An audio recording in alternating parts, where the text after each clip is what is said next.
Dalam seminggu, kerja 4 hari sahaja. Adakah ini satu angan-angan atau realistik untuk diamalkan di Malaysia? Itu perbincangan kami dalam Dialog Tiga Penjuru minggu ini.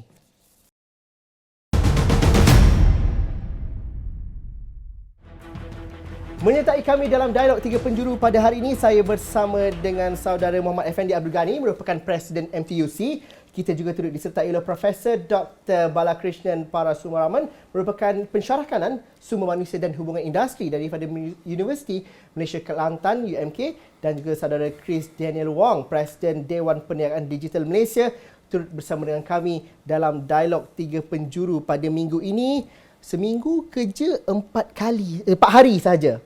Adakah itu dapat... Saya tanya soalan ni kerana soalan ini sudah dibincangkan ataupun sudah dibualkan oleh warganet dan juga masyarakat secara keseluruhannya.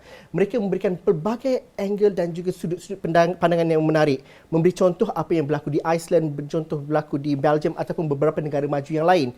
Kerana akhirnya nanti COVID-19 mengajar kita bahawa produktiviti itu perlu dihubung jalinkan dengan work-life balance. Tapi dalam konteks kita di Malaysia, adakah wajar itu dilaksanakan?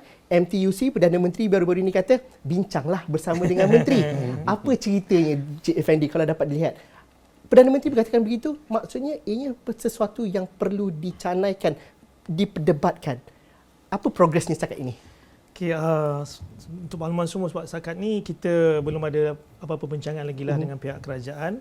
Dan kita juga akan ada social dialog lah bersama di bawah tripartite, dialog di bawah tripartite.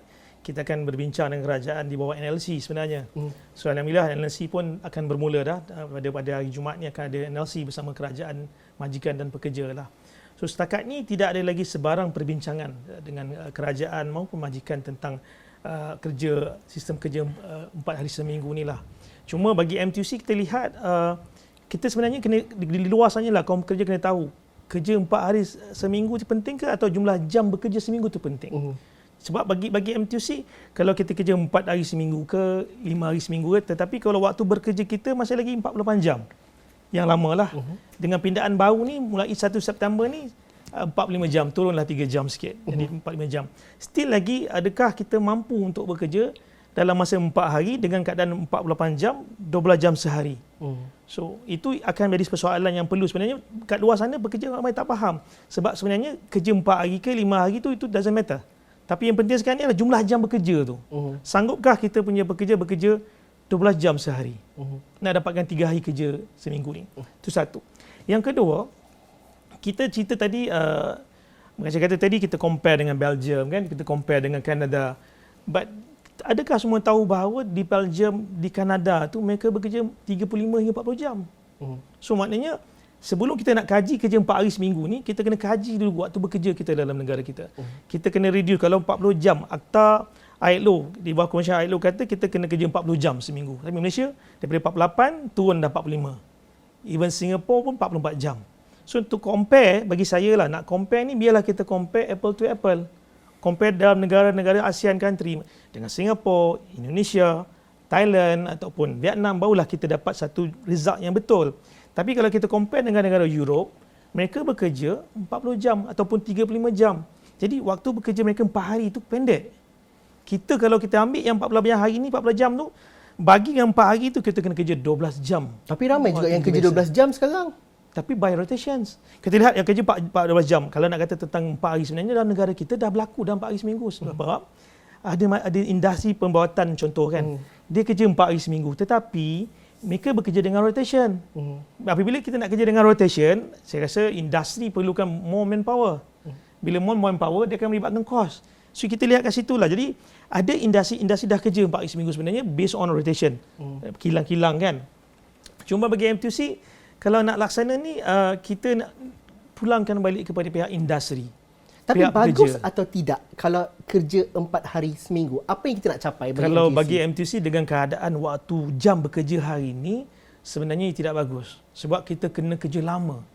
Satu hari itu 12 jam. Kalau campur dengan OT itu 3 jam, dah 15 jam satu hari. So 4 hari itu 15 jam satu hari kerja.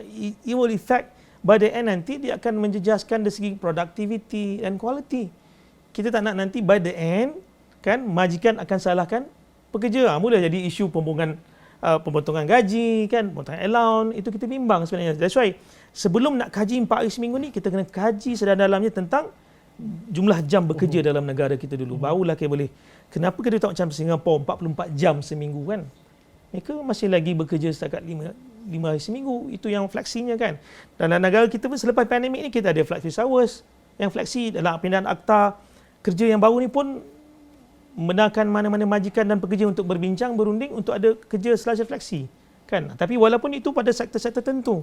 Bukan semua industri boleh bekerja 4 hari seminggu bagi pandangan M2C lah. Tapi ini sesuatu yang perlu difikirkan dan dibincangkan. Perlu dibincangkan, diperhalusi dan dibuat kajian sebab kita perlu pandangan daripada pekerja, pandangan daripada majikan, pandangan daripada kerajaan dan juga pandangan daripada kita punya pakar-pakar ekonomi juga untuk melihat apakah sesuai negara kita untuk melaksanakan sistem 4 hari seminggu ni. Bagi ahli akademik seperti Prof Bala, apa yang kita perlu lihat dan juga letakkan sebagai satu keutamaan? Jumlah jam pekerjaan itu satu perkara ataupun kualiti masa ada cuti 3 hari itu. Dan juga bagaimana kita nak melihat bahawa akhirnya hak pekerja itu yang perlu dilindungi.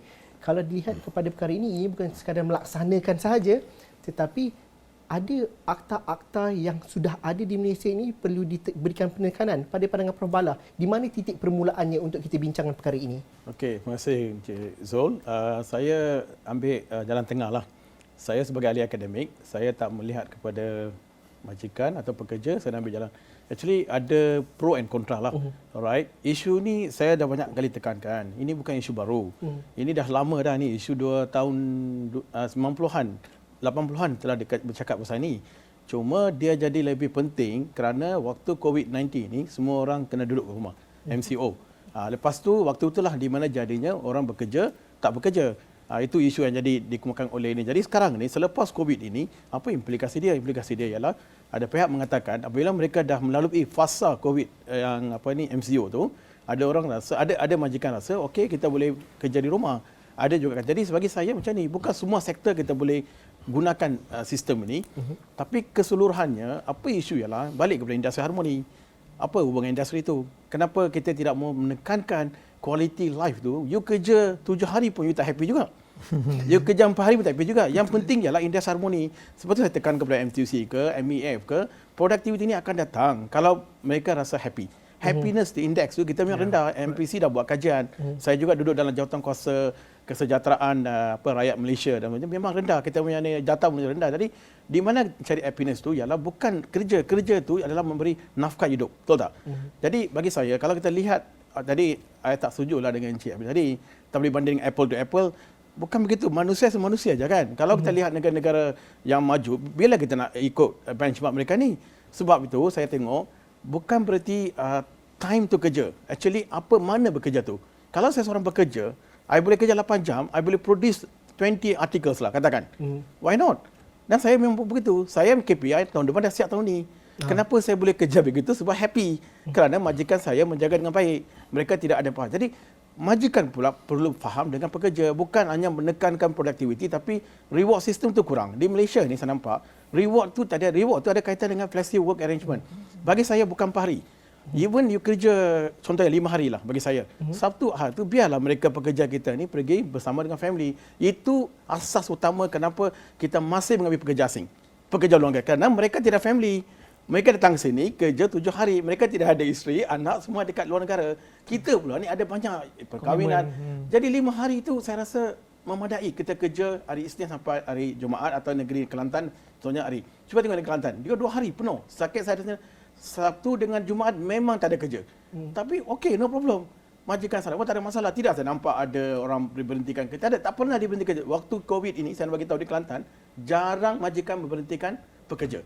Kenapa? Mereka menekankan kepada quality of life. Kena pergi sembahyang hari Jumaat. Jadi kenapa kita ni berfikir tentang masa dan produktiviti? Produktiviti akan datang secara natural kalau kita Jadi bagi saya kajian yang saya telah buat 25 tahun, saya rasa balik kepada industri harmoni. Harmoni ini akan wujud sekiranya pekerja happy. Kalau pekerja tak happy, macam mana dapat productivity? Apa indeks happiness index ataupun indeks kegembiraan atau kebahagiaan seorang pekerja itu? Adakah mereka bahagia kerja 4 hari saja seminggu ataupun mereka kata okey, saya boleh kerja 3 hari 5 hari tapi waktu kerja saya lebih fleksibel. Saya boleh hantar anak saya pergi nursery, tempat kerja siapkan nursery dan juga saya tidak dihubungi selepas waktu bekerja saya. Apa sebenarnya kalau Prof Bala kalau kita dapat fahami? Okey, saya tengok labor force sekarang. Kalau tengok ni, wanita lebih ramai daripada lelaki sekarang ni. Jadi, perkara ni telah berlaku di United Kingdom. Masa saya belajar situ, saya nampak. Mereka bekerja pagi, petang tu mereka hantar anak pergi sekolah. Lepas tu mereka kerja 3-4 jam saja. Tapi gaji mereka setimpal apa yang mereka dapat. Jadi, mereka pentingkan keluarga yang bahagia penting. Hari ini apa jadi? Anak-anak kita lintang pukang. Mereka ini tidak ada kat ibu bapa kerja sampai malam. Balik ke rumah, anak jadi apa? Jadi itukah dikatakan indeks kegembiraan. Kita nak lihat anak kita gembira, anak kita jadi seorang baik. Dan dia juga, jadi hari ini nampak di kawasan-kawasan bandar. Luar bandar ni kita boleh di masih lagi terlibat. Kawasan bandar memang sibuk. Cik Zul, sekarang lagi sibuk daripada sebelum Covid. Lagi sibuk orang. Tak ada masa dah sekarang ni. Cuba bayangkan, pagi-pagi pukul 5, traffic jam. Jadi kalau kita kerja di rumah, apa masalahnya? Tak ada masalah. Tapi bukan semua sektor lah. Saya dah cakap sektor macam akademik boleh. Education, semua universiti bekerja home. Boleh. Sekolah pun boleh. It's okay. Guru tak payah pergi. Tengok awal pagi jam. Pergi sekolah dah letih dah. Guru pun letih, anak murid letih, bapa letih. Balik rumah. Jadi bila kita nak tengok Malaysia jadi negara yang betul-betul negara yang bahagia. Dan kenapa kalau cuti 3 hari seminggu ini dapat menjamin kebahagiaan itu pada pandangan Prof Bala? Okey, bagi saya cuti banyak pun tak bagus juga. Malaysia memang dah banyak cuti dah pun. Cuti dah banyak tak bagus juga. Cuti lama pun akan membuat kita jadi very weak lah kan. I bukan tengok cuti, I bukan tengok hari. Saya nak tengok apakah matlamat kerja tu. Kalau negara-negara Malaysia ni, macam kata Malaysia, kita banyak kepada agama tau. Balik semua agama. Agama mengatakan apa? Balance your life dengan agama juga. Jadi dalam kalau kita kerja, akhirnya tak ada apa. Nah sekarang nak cakap KWSP lah, kena kolakkan semua ni. Isu ni tak wujud pun di luar negara, tak pernah wujud. Mereka ni happiness, mereka ni kerja dengan, of course kita cakap cara kemudahan asas mereka memang kukuh lah. Itu kerajaan kena buat sekarang. Apa role kerajaan sekarang? Kerajaan kena kukuhkan transportation. Orang kat luar negara, mereka tak payah nak kereta. Mereka nak kereta api dekat rumah. Jadi sekarang apa kerajaan kena buat? Kerajaan perlu melihat kembali bukan gaji yang CWD, bukan gaji minimum. Saya dah tengok dalam keadaan bukan orang kerja untuk gaji minimum, bukan. Yang kerja mereka nak tengok lain-lain faktor. Majikan. Ada banyak majikan yang begitu contoh yang memang jaga kebajikan. Mereka memang bagi peluang yang baik kepada pekerja untuk career path. Mana ada career path? Cik Zul, kita kerja 7 hari, 5 hari, tak ada career path, nak buat macam mana? Memang tak ada mana kan. Seorang pekerja, bila dia masuk tu, dia ada career path. Jadi dia tahulah di mana nak pergi. That's why it take Malaysian workers. Saya kata mereka bukan malas, bukan. Mereka nak hidup yang bahagia. Jadi hidup bahagia datang daripada flexible hours lah. Saya rasa ini satu masa yang baik. Saya pun tak salahkan majikan. Majikan pun ada masalah sebab tiba-tiba kita bawa, why not kita open discussion? Let me discuss. MTUC ke, MEF ke, industri ke, semua discuss dan kita buat banyak kajian. Contohnya kajian tak banyak. Grant pun tak pergi, macam mana buat kajian? Okay. Saya pernah apply grant untuk grad workers, tak ada. Jadi bagilah kita akan buat. Jadi kita tentang itu kita simpan untuk diskusi yang lain tapi Prof Bala dah nyatakan kat situ. Tapi bagi Chris, orang punya bisnes jadi majikan, seronok tak dengar cadangan kerja 4 hari seminggu ni? Adakah itu sesuatu yang menjadi satu perkara, tak apalah kalau kerja 4 hari mungkin produktiviti naik? Ataupun apabila ada orang borak pasal kerja 4 hari seminggu ni, Chris akan cerita kerja pun tak cukup banyak, produktiviti tak cukup, gaji bayar pun tak setimpal. Macam mana Chris bagi majikan? Pandangan saya, kita kena lihat sudut yang berbeza. Padang permainan kita tak sama. The playing field level tak sama. Kenapa padang permainan tak sama? Kita bawa isu tentang intellectual property. Sebagai sebuah negara membangun, terutamanya dalam 10 negara di ASEAN, saya boleh katakan 9 negara tengah membangun. Hanya satu sahaja negara yang membangun, iaitu Singapura. So kalau kita lihat daripada sudut intellectual property, negara-negara barat yang maju seperti yang saudara sebutkan tadi, Denmark, Iceland, Belgium dan sebagainya, mereka mempunyai banyak IP. Apabila mereka mempunyai banyak IP, bermaksud mereka di dalam bidang pengurusan IP. Di dalam bidang pengurusan IP, mereka ni banyak mendapatkan wang franchise ataupun wang leasing, menyewa IP pada pihak-pihak ketiga, terutamanya negara membangun. Kita sebagai negara membangun kena catch up. Kenapa? Sebab kita sedang menggunakan IP wang. Dan kita tidak banyak IP yang tersendiri. Ini bermaksud apabila kita kaitkan dengan pembangunan sesebuah negara, kita perlukan pekerja, bukan untuk bekerja masa yang lama, tetapi untuk bekerja menyiapkan sesuatu perkara tersebut. Jadi saya setuju apa yang Cik Effendi sebut tadi tu. Dia bukan 4 hari ke 5 hari, dia jumlah masa bekerja untuk menyiapkan sesuatu projek ataupun kerja yang diberikan. Pada saya, kalau seorang pekerja tu boleh siapkan kerja tu awal, bermaksud more quality dan quantity, kerja 3 hari pun tak ada masalah. Kerja 4 hari pun tak ada masalah. Saya bagi satu lagi contoh. Dulu ni negara Malaysia, tak silap saya, ranking nombor 3. Sekarang ranking nombor 7, call center, BPO. Okay? Bayangkanlah, call center kita sekarang ni, BPO kita di Menara Telekom ataupun di Cyberjaya yang sedang servis negara-negara barat, Europe, North America, kerja 4 kali sehari. 4 hari seminggu, 4 hari seminggu. 3 hari tu siapa nak servis? Takkan kita letak headset kita servis kat rumah. Semasa COVID tu boleh lah. Tapi credit card, insurance, you have to go back to the center. Kenapa? Sebab data-data ni adalah data-data privacy. Tak boleh buka laptop macam tu kat rumah je untuk tengok data sebegini. Jadi banyak isu sebenarnya yang kita lihat. Seperti yang mana Cik Effendi tadi sebut tu, kita kena tengok pada industri. Contoh kalau macam Prof cakap, kalau sekolah tu bolehlah. I'm an advocate of e-learning. Kita boleh buat. Yang tu kita boleh buat. Tapi kalau daripada sudut servis dan pembuatan, amat sukar. Sektor apa yang kalau kita nak, kalau negara-negara maju ni pun, bukannya semua sektor yang diimplementasikan kerja 4 hari seminggu ni. Kalau di Malaysia contohnya, kalau kita nak buatlah, nak mencuba dilakukan uji kaji, sektor mana pada pandangan Chris kalau saya mulakan dulu? Sektor perbankan. Sektor bank. Sebab kita pergi bank untuk dapatkan servis. Kita boleh pergi hari Isnin sampai hari Khamis. Saya bagi contoh je. Dan mungkin sekarang ni automated, kita boleh buat appointment online. Ataupun sektor immigration untuk mendapatkan pasport. Saya cakap pasport dia panjang batu lagi hari tu. Tengok ada tak okay, ini persepsi. Tapi tapi apa yang Cik Effendi sebut tu betul lah. Adakah pegawai immigration sanggup kerja 12 jam untuk memproses pasport? Siapa nak ambil anak daripada sekolah ataupun pusat asuhan? Jadi kita kena tengok faktor tersebut lah. So in a nutshell, benda ni bukan tak boleh berlaku, tapi mungkin memakan masa. 4 tahun, 5 tahun dan sebagainya. Jadi kita kena perhalusi, kita kena kaji. Chris menyebut sektor perbankan. Prof Bala, mungkin ada sektor tertentu yang mungkin kita boleh lakukan dahulu ataupun kita mulakan dahulu. Okey, saya setujulah apa yang katakan. Jam bekerja tu bukan menentukan kegembiraan ataupun indeks kegembiraan tu.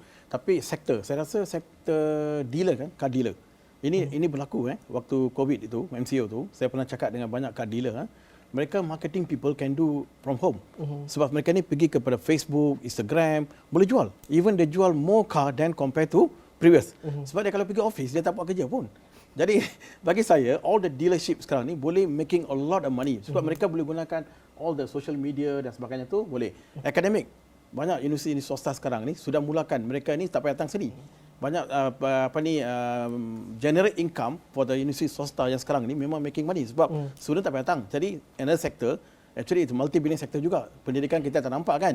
Tapi nampak sekarang. Jadi mereka boleh buat tu. Dan juga sektor perbankan. Sekarang ni semua online. So dia hanya cari marketing je.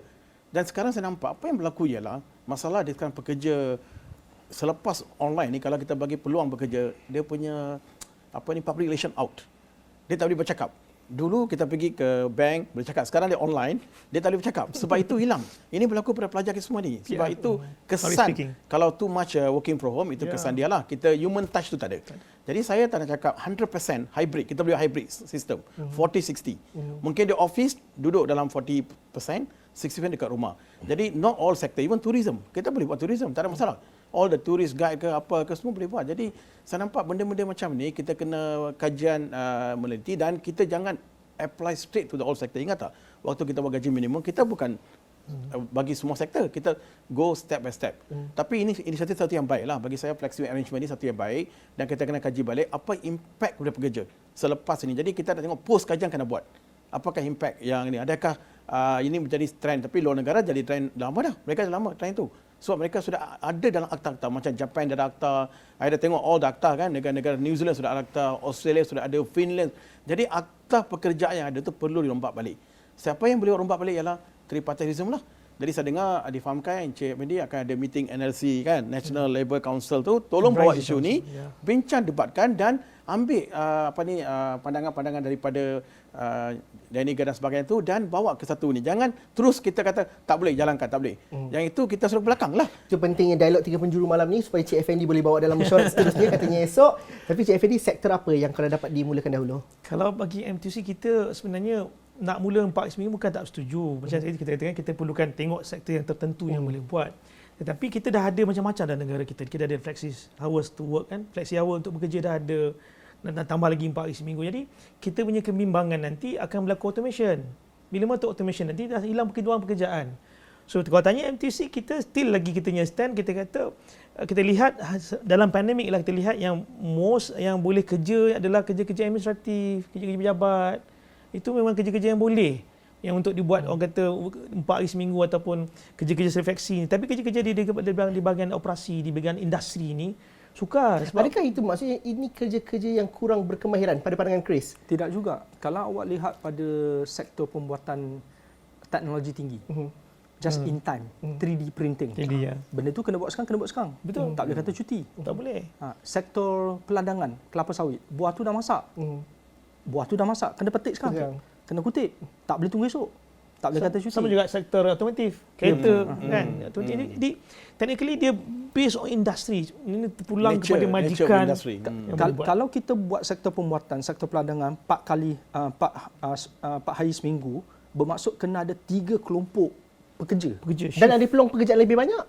Cost untuk rotation dan rotation berlaku nanti kan keseimbangan tu berlaku tau. Jadi contoh lagi macam kilang multinational kilang yang ada hari ni. Dia kerja kilang buka 7 hari. Kilang operasi 7 hari. Tetapi pekerja kerja 4 hari. Tapi macam Prof Bala tadi lah. Dia orang tak ada live macam pekerja-pekerja apa sing tak cerita kerja asing, dia tak ada live. Tapi kita perlukan. Tapi cuti terlalu banyak pun setuju dengan Prof Bala juga. Betul juga. Cuti terlalu banyak pun tak bagus juga. Sebab nanti 3 hari nanti ada yang pergi bekerja part time ke, accident ke dan cost to the. Kalau kita cuti 3 hari seminggu, ada 2 masalah akan berlaku. Yang pekerja pula dia cari kerja part time. Yes, yang kedua, suami isteri kat rumah 3 hari mesti ada isunya. Betul tak? Tapi bukankah kalau cuti lebih lama itu menyumbang kepada sektor pelancongan contohnya? Saya ingat dahulu kalau tahun 90-an dahulu kita hari Sabtu tu kerja half day. Yes. Sehinggalah kerajaan mengatakan bahawa Sabtu tu pun cuti Yes. kerana untuk sektor pelancongan. Kan elok tu kalau 3 hari. Cost of living macam Prof Bala tadi. Kita ada happiness pun, ada cuti banyak pun, tetapi bagi saya adalah pendapatan. Pendapatan isi rumah tu hari ni. Pada hari ni selepas pandemik ni, pendapatan isi rumah tu saya rasa agak critical. That's why ada isu-isu tentang KDSP. Boleh kan? saya bagi pandangan, arti mentaliti pekerja perlu berubah. Itu penting. Saya nampak itu je. Mentaliti pekerja tu kalau berubah, memang benda ni takkan jadi isu. Sebab mereka kena committed di tempat kerja tu. It's like Japan. When you work in Japan, dia anggap itu sebagai rumah dia. So, saya bawa satu contoh di Japan. Kita kerja 7 hari factory dia buka. 5 hari orang muda bekerja. Hari ke-6, 7 tu orang-orang senior member. Yang sini tak ada kerja kan, after 60, 70 ni. Japan suruh buat dah. Dia suruh modify kilang tu untuk orang-orang senior member. Jadi factory 7 hari.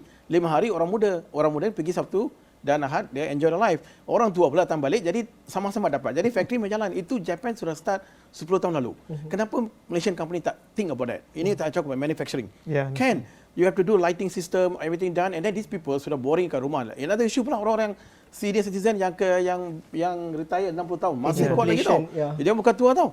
Kami pun dah dekat ni, tapi kita rasa macam boleh kerja lagi. Nak buat apa ke rumah? Lagi teruk rumah kita. Hancur saya kata. Jadi saya rasa tengok condition keadaan Malaysia kita boleh buat, tapi not every sector. Go step by step dan buy-in daripada majikan dan buy-in daripada MTUC dan ini baru kita boleh buat. Jangan kita straight apply to all sectors lah. Tapi pada hari ini keterbukaan itu ada baik daripada peringkat kerajaan sehinggalah kepada peringkat swasta dan sebagainya. Itu permulaan yang baik. Saya ingin membawa diskusi dialog 3 penjuru pada malam ini ialah melihat kepada kalau kita mahu cadangan kerja 4 hari seminggu ini dijalankan, ianya mungkin akan menjadi satu dilema kepada perbincangan mengenai gaji minimum contohnya.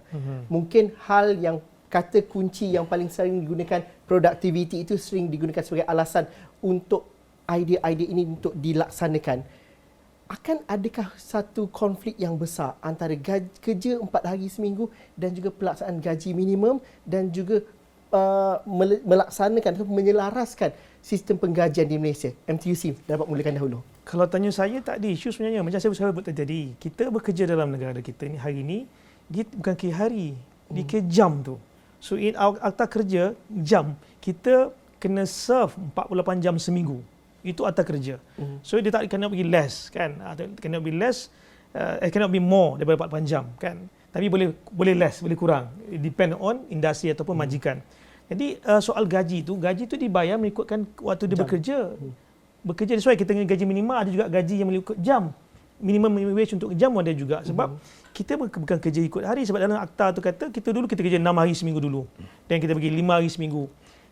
Tak ada efek tentang gaji sebab kita bekerja still kita serve untuk 48 jam seminggu. Mesti ada. Dan hari ni pun 48 jam seminggu kita bekerja pun doesn't mean that kita kena cuti Sabtu Ahad.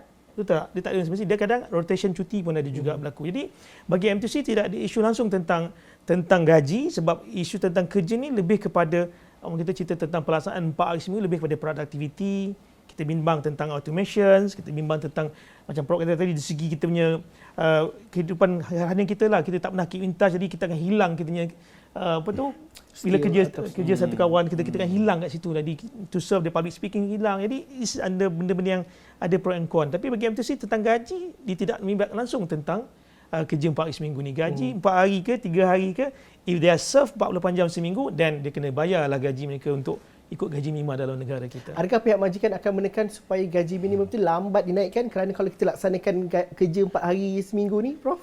Bagi saya macam ni, gaji minimum dah sampai ke tahap matangan sekarang, dah 11 tahun kan. Kita bermula 2012, saya masih ingat lagi waktu itu, majikan dah keluar daripada bilik kita. Waktu tu kan.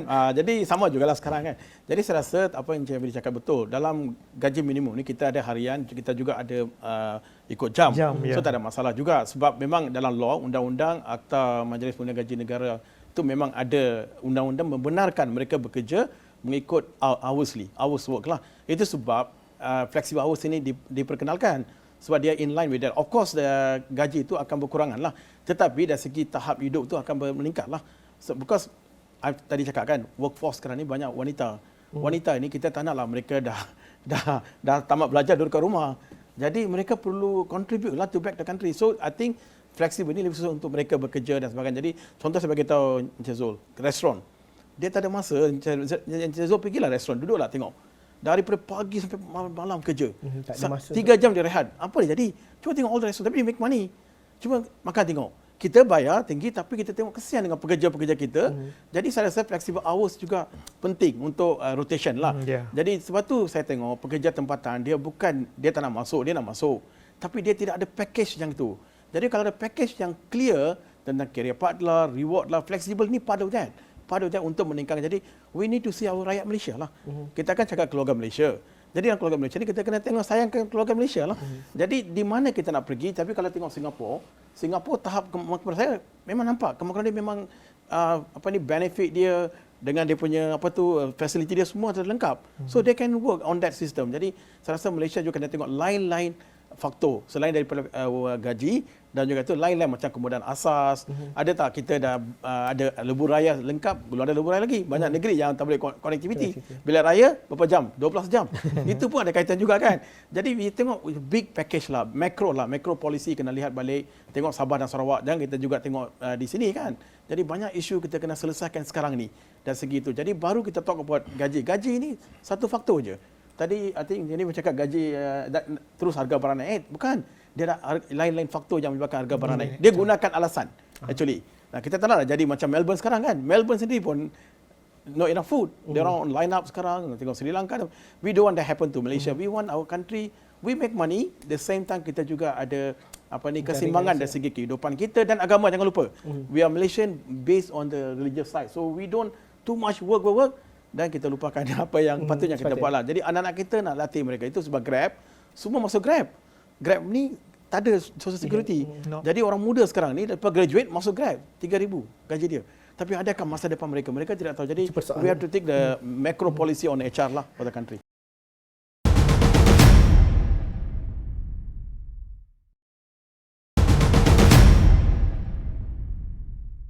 Chris, dalam masa yang sama, kita bercerita dari segi bentuk polisi, dari segi akta dan sebagainya.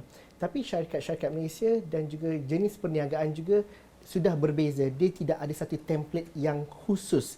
Kerana sejak 10 tahun lepas, syarikat-syarikat contohnya startup ataupun syarikat yang PKS pun ada style ataupun budaya kerja yang tersendiri.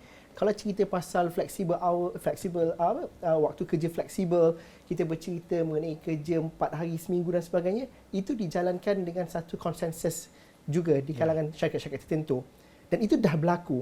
Pada pandangan Chris, mungkin dapat dikongsikan apa praktis yang dah baik yang telah dilakukan, dan juga sebenarnya ianya adalah perkara yang agak mikro di antara pengurusan syarikat dan juga pekerja-pekerja itu sendiri. Bagaimana itu yang perlu diberikan penekanan selain daripada cerita payung besar yang kita cerita mengenai akta dan sebagainya ini? Kerana keperluan masyarakat, keperluan pekerja itu berbeza. Saya pada kelompok usia ini berbeza kalau saya masuk kerja 10 tahun lepas. Tapi adik-adik saya yang masuk sekarang kerja, mereka tidak fikirkan kepada career path dan sebagainya. Mereka melihat kepada aspek-aspek lain. Pandangan Chris sebagai majikan dan juga melihat kepada budaya kerja rakyat Malaysia pada hari ini bagaimana? Saya beranggap bahawa budaya kerja kita sekarang ni banyak haruskan kepada result base, KPI dan target base. Kalau kita lihat pada sektor swasta, result base, KPI, target base. If you don't achieve it, you are out. Okay? Tak ada isu tentang gaji minima. Sebab berdasarkan pada 3 faktor tersebut ni, result, KPI dan juga target base adalah menentukan bonus seseorang individu itu pada akhir tahun. Saya bagi contoh. Semasa zaman COVID 2 tahun, kita nampak executive bank dapat bonus 6 bulan. Setahun. Dan kita sebagai rakyat biasa kita merintih kerana bonus dia besar. Tapi daripada segi KPI, dia capai. So daripada segi KPI, duit yang dia dapat tu halal. Betul tak betul? Performance, ya. Sama juga dengan sektor durian sebelum COVID. Kita banyak orang daripada China datang membeli durian kita. Sehingga kan kita sendiri orang tempatan tak dapat nak makan durian. Tapi apa tu? KPI base. Dia dapat ekspor durian ke China dan dia dapat durian runtuh. Bermaksud dia dapat banyak wang. Itu bonus pada peladang yang menanam durian. So kalau industri berdasarkan apa-apa saja industri berdasarkan KPI, target dan juga result dan sebagainya, saya percaya isu 4 hari seminggu ke, isu 5 hari seminggu tak timbul, tak ada isu. Contoh di UK ataupun di Belgium, mereka berdasarkan pada KPI. Tak ada isu. Dan apabila sampai orang kata summer, bulan 5, boleh ambil off 1 bulan. Melancong ke Bali, duduk di Bali 1 bulan, saya bagi contoh. Ataupun duduk di Malaysia 2 minggu, sebulan. Kenapa? Because they make their money before that, based on result base. Tapi di sini, kita masih 48 jam. Lepas tu HR nak tengok cukup ke tidak. Kita banyak pada quantity, bukan pada quality. Jadi pendekatan pasaran ni kena berubah. Kalau nak jadi negara maju dalam 10 tahun yang akan datang, berdasarkan kemakmuran bersama 2030, kita kena berubah. Kita kena berubah dan mempraktikkan apa yang saya sebutkan tadi. Dan perubahan itu tak akan datang daripada industri buat setakat hari ini pada pandangan Chris? Tidak akan datang daripada industri, tidak. Dia kena datang daripada sendiri. It's the individual have to change. Saya tengok ni banyak individu apa yang Prof Bala cakap tu betul. Lepas graduate, Grab boleh dapat 4,000 5,000 sebulan. Saya join Grab. E-hailing. Tapi masa depan tak ada. Jadi kita kena ada satu pendekatan holistik. Agensi yang terlibat harus duduk. Orang kata membuat dasar. Dasar tu dah ada sebenarnya. Kita cuma orang kata menekankan semula implementasi dasar tersebut. Supaya kita boleh jadi negara maju. Sepatutnya kita jadi negara maju 2 tahun lepas. Tapi sampai sekarang kita masih berada di tahap yang sama. Jadi kalau kita tengok pada kemakmuran bersama, polisi kemakmuran bersama 2030, we have to work toward that. Dan kita ada 8 tahun lagi sebelum kita sampai 2030. Dan mungkin 2030 kita diskusi yang sama, kita masih bincangkan benda yang sama. Tapi ideally atau secara idealnya, kalau sesebuah syarikat, sesebuah majikan, benar KPI, target dan juga result base tu adalah satu perkara yang penting untuk sebuah perniagaan. Tetapi aspek manusiawi, aspek humanity tu, adakah itu terlampau sukar untuk diterapkan dalam sebuah syarikat pada pandangan Chris? Ataupun kalau dengan sepatutnya ada kata bila kalau sebuah syarikat tu berteraskan digital ataupun berdasarkan teknologi, sepatutnya lebih senang, fleksibel dan sebagainya. Chris? Kalau kita nak tekankan dasar sebegini ataupun budaya kerja sebegini, dia kena start daripada public sector dulu. Sektor awam. Apabila kita tekankan KPI di sektor awam, sektor swasta dia akan ikut. Sebab sektor awam ni big brother. Jadi apabila jumlah pekerja pun ramai. Apabila menteri ada KPI, saya tak sebut menteri manalah. Apabila pekerja awam ada KPI. Dan berdasarkan KPI tersebut, mereka boleh meneruskan pekerjaan mereka. Sektor swasta akan ikut. Sebab dia dah jadi teladan. Jadi perombakan ataupun perubahan budaya tu harus berlaku di sektor awam terdahulu. Apa yang saya sebut awal-awal tadi tu, quality tu lebih penting daripada quantity. Jadi kita nampak sektor swasta ni, because they have to earn the money and put food on the table themselves. Dia tak ada dapat orang kata pertolongan, bantuan daripada mana-mana agensi. Yang dapat pun hanya orang kata pinjaman daripada pihak bank. Apabila dapat pinjaman kena bayar balik. Jadi mereka ni bekerja lebih kuat. Produktiviti mereka lebih tinggi. Tapi apabila kita lihat di sektor awam, masih banyak lagi aduan ataupun komplain tentang efisiensi ataupun produktiviti sektor tersebut. Jadi kita kena rombak, kita kena orang kata ubah budaya kerja di sektor awam dan supaya sektor swasta boleh ikut. Nescaya apabila kita sampai ke tahap sebegitu, kita nak sebut kerja 3 hari seminggu pun tak jadi masalah. Kita yakin dan juga terhadap produktiviti itu. Saya ingin membuka diskusi ini kepada satu lagi bahagian. Tadi saya disebutkan bahawa kalau kita memberikan cuti yang lebih, kalau seminggu ada 3 hari, bukankah itu akan memajukan sektor pelancongan contohnya? Ataupun dapat mengelakkan kesesakan yang berganda-ganda ketika musim perayaan kerana masyarakat ada fleksibiliti untuk pulang kampung, untuk menguruskan hal anak-anak. Arah dan juga sisi yang lain kita perlu lihat daripada cuti 3 hari seminggu ini. Saya tukar sikit. Cuti 3 hari seminggu ini. Lebih banyak untuk bercuti. Tadi Chris kata kalau orang Eropah tu pergi Bali, pergi ke Malaysia sebulan. Kalau bulan 5, bulan 6 ni. Tapi kalau kita ada style yang begitu, bukankah kita akan mewujudkan satu cara dan juga norma baru dalam masyarakat? Kerana saya berbalik kepada apa yang dilakukan oleh kerajaan pada tahun 90-an apabila Sabtu Ahad tu confirm cuti, katanya untuk merancangkan aspek pelancongan, dan itu berjaya dilakukan dalam tempoh 20 tahun kebelakangan ini. Tapi menuju ke hadapan, kalau dah cuti 3 hari seminggu, banyaklah potensi lain dan juga banyaklah ruang lain untuk dihabiskan bersama keluarga dan sebagainya. Cik Effendi, bagaimana kita melihat, kita membayangkan? Kalau nak bayangkan tu memang cuti tu 3 hari tu is wonderful lah kan. Cuti panjang 3 hari tu. Tapi dari segi aspek dari segi kita kata rehat, dia dapat rehat yang panjang, dapat cukup cuti tapi cukup rehat lah kata. Tapi dari segi sebalik dia ada pro and con, macam Pro kata dia ceritalah yang seronok dulu. Dia ada pro and con. Bila pro and con tu pula dia berbalik, bila seronok, lepas tu tiba-tiba tak seronok dah. Kan? Hilang macam contoh dia pekerjaan tu ganti dengan automation ke, pekerjaan tu gaji kekurangan ke sebabkan cuti panjang. Jadi banyak efek dari segi kualiti kerja ke, lepas tu kos pula kerja panjang, kualiti kerja tu kurang. Jadi bagi MTC kita lihat macam again lah, saya kata bergantung kepada industri. Kalau dia cuti panjang, kadang-kadang it will serve pada individu tu. Mana dia cuti panjang tu dia boleh utilize untuk gunakan. Tapi ada juga yang kurang pendapatan, dia akan bekerja juga. Dia akan buat part time untuk menambah dia punya pendapatan. Sebab kita macam Prof kata, gaji minimum hari ini dah terlampau lama. That's why dalam saya punya ucapan kita juga, kita kata kerajaan dah kena beralih kepada gaji kehidupan. Kena bincangkan. Jadi adakah kita punya pekerja hari ini 3 hari itu, biasanya Malaysia yang trend 3 hari mula-mula tu memang seronok. Bulan pertama, bulan kedua, lama dia boring.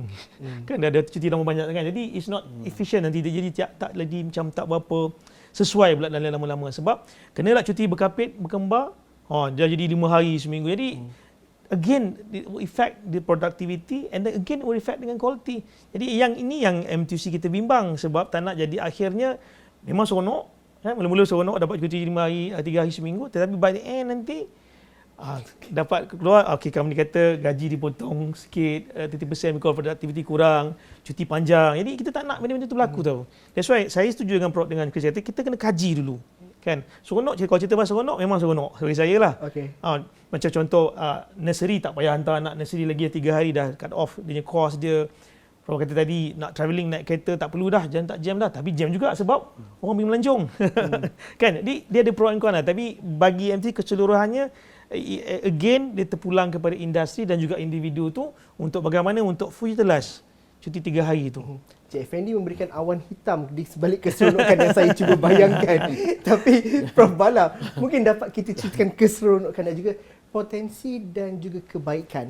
Kerana akhirnya kita berdepan dengan masalah yang tadi Prof Bala cerita jalan jam, anak-anak mungkin kurang perhatian daripada ibu bapa.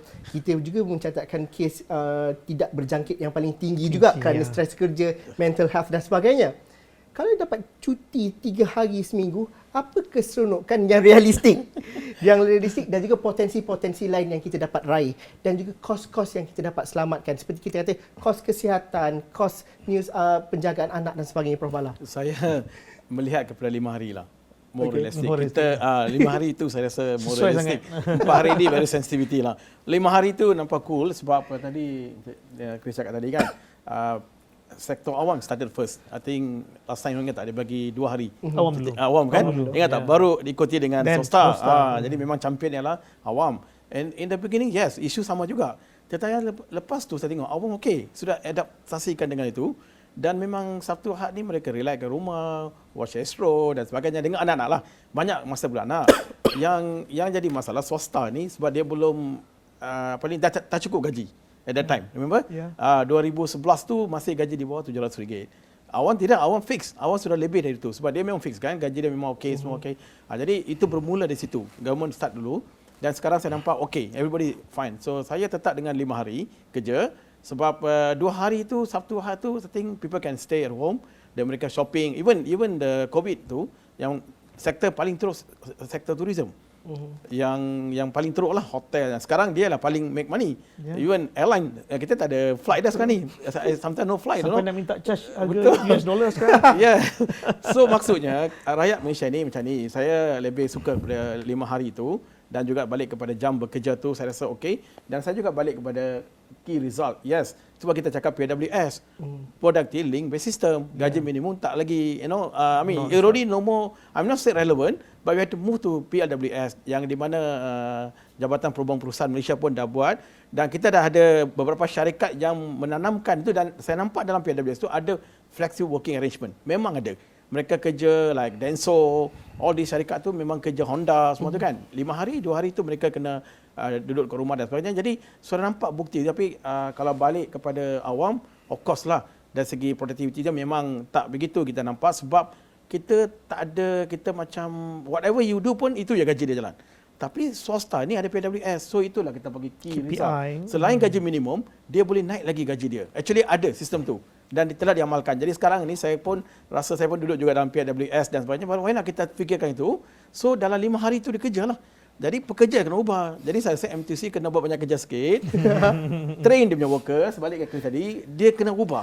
Saya ini syarikat ni syarikat saya. Kalau saya make money, syarikat kena make money jugalah. Jangan syarikat sudah make money tak payah bayar balik. Jadi bila bayaran cukup, orang rehat dah.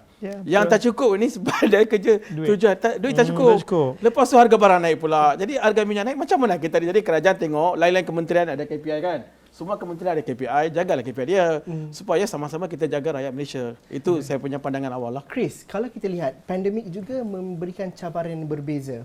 Satu perkara ialah benar kita menyebut mengenai pekerjaan sektor pekerjaan industri e-hailing kerana ada flexibility dan ianya adalah akses yang paling mudah untuk sesiapa sahaja.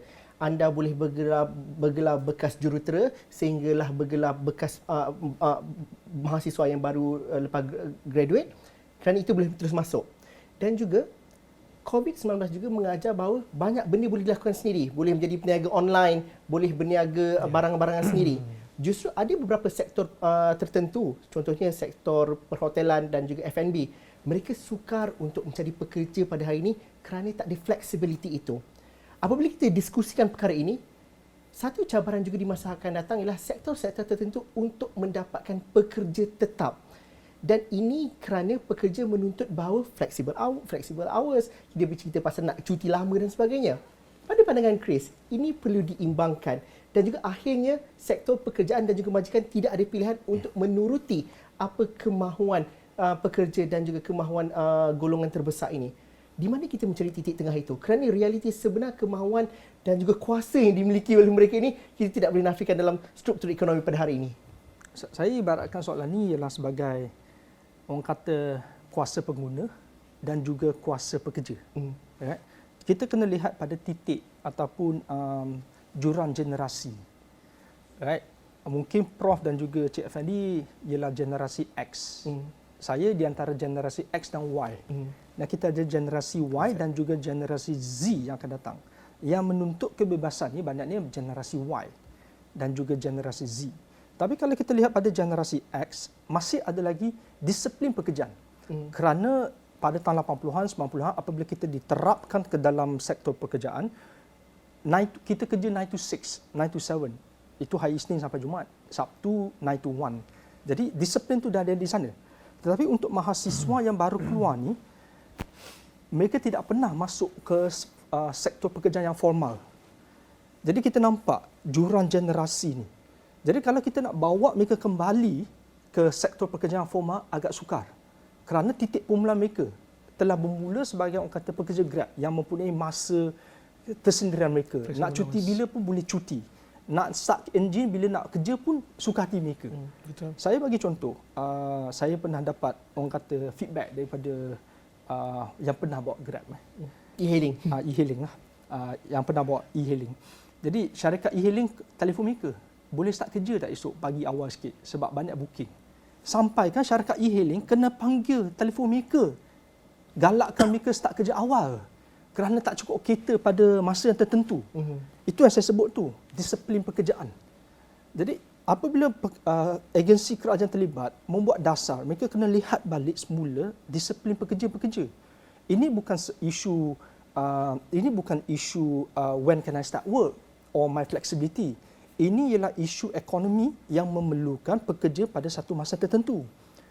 Pada masa yang tidak memerlukan, bolehlah ambil cuti ataupun ambil time off dan sebagainya.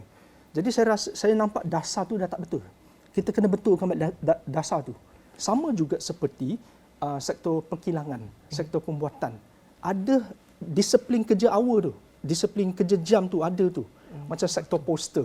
Ada masa-masa tertentu pekerja-pekerja poster hantar surat dan juga susun surat. Itu yang penting tu. Jadi kita kena bawa balik dasar sebegini dan kita kena bincangkan balik semula supaya kita orang kata bukan ketengahkan tetapi dasar sebegini kita praktikkan semula. Kalau tidak, kita galakkan lagi gig economy. Bukan buruk tetapi kita galakkan pekerja bekerja mengikut masa mereka. Satu hari kelak kemudian ekonomi kita akan berdepan masalah yang amat besar. Kerana disiplin tu tiada. Itu yang saya nampak. Jawapan saya agak berbeza, tapi saya rasa saya nak tekankan isu ini. Tapi justru kalau kita bincang mengenai kerja 4 hari seminggu, kita bercerita mengenai segala hal-hal yang berkaitan pekerjaan, ini bertambah lebih kompleks pada pandangan Prof. Kalau kita tolak pada hari ini, kita nak menyiapkan Cik Effendi besok nak pergi meeting. Apa lagi elemen dan juga betapa kompleks yang kita bayangkan isu ini untuk dibincangkan dan juga diuruskan? Mana kita nak mulakan dahulu? Okey, permulaan itu adalah diskusi tripartism lah. Itu pertama. Itu pihak yang orang panggil stakeholders lah. Pertama kali MTUC lah. Saya nampak sekarang ada barisan-barisan orang muda-muda ni, saya rasa MTUC boleh ke arah depan. Dan kedua, Kementerian Sumber Manusia dan MEF. Ini yang kita katakan champion lah dalam mana-mana polisi, labor policy kan. Let them sit down, discuss apa dia punya pro and kontra dan kita come up with satu solusi yang baik. Itu bagi saya satu pertama. Kedua, lihat akta sekarang. Akta kita ni sedang dibuat, saya ucap terima kasih kepada Kementerian Sumber Manusia di mana mereka telah ada satu silaturahim dengan tripartism, mereka buat banyak perubahan.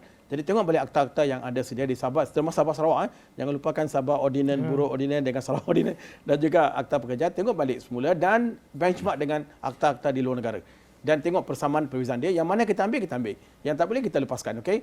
Jadi itu perkara kedua. Perkara ketiga, generasi ni.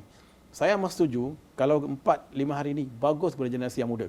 Betul apa saya deal dengan generasi muda ni. Itu yang kami tuntut sekarang. Jadi nampaknya sekarang generasi muda inilah yang mau 4 hari tu, 5 hari tu. Dan mereka ni penentu untuk leadership akan datang. Jadi dalam tengok universiti saya sendiri pun selepas Encik Effendi, mereka tak macam dulu. Zaman mereka sudah ubah, macam Chris cakap tu, Z ini dia cepat berubah. Dia tidak akan ikut kita. Seperti dia nak buat kerja 8, sorry, dia takkan datang. Dia datang kerja pukul 11. Dia tak pakai form macam ni, dia tak kisah. Kalau kita tekan dia akan pergi tempat lain. And then dia ada Grab dan sebagainya. Okay? Jadi kita tengok balik senario pekerjaan kita, seperti kata dasar-dasar sedia ada tu, tengok gap generasi tu. Kalau kita tackle generasi muda ini, Cik Zul, memang problem banyak masa depan. Dan kita akan hilang banyak pekerjaan. Sebab pekerjaan kita ini perlukan mereka ni.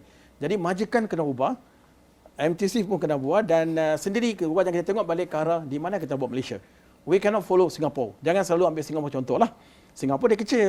Dia tak besar macam kita. Kita ni ruang fizikal kita besar. Sabah, Sarawak, kita etnik berbeza. Setiap etnik ada lain dia punya cara bekerja. Tapi kalau kita kumpulkan yang budaya kerja dengan pelbagai etnik ni, saya rasa kita akan jadi satu masyarakat yang memang hebat. Tak boleh banding dengan orang lain. Jadi isu-isu ni saya rasa perlu ditengok balik. Dan saya rasa 4-5 hari ini saya rasa boleh dibuat dengan syarat mesti ada persetujuan daripada majikan dan juga daripada pekerja dan juga daripada kerajaan sendiri. Kerajaan sendiri sedia untuk mendengar. Jangan kerajaan buat undang-undang lepas tu baru lepaskan tangan, tak boleh lah.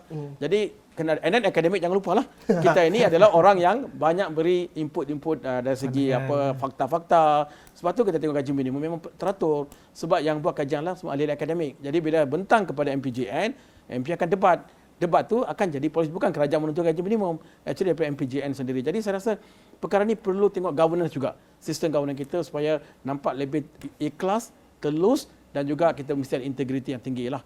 Jangan kita buat ni untuk kepentingan diri sendiri tapi kepentingan untuk Malaysia. Dari majikan yang kita sekarang lihat SME.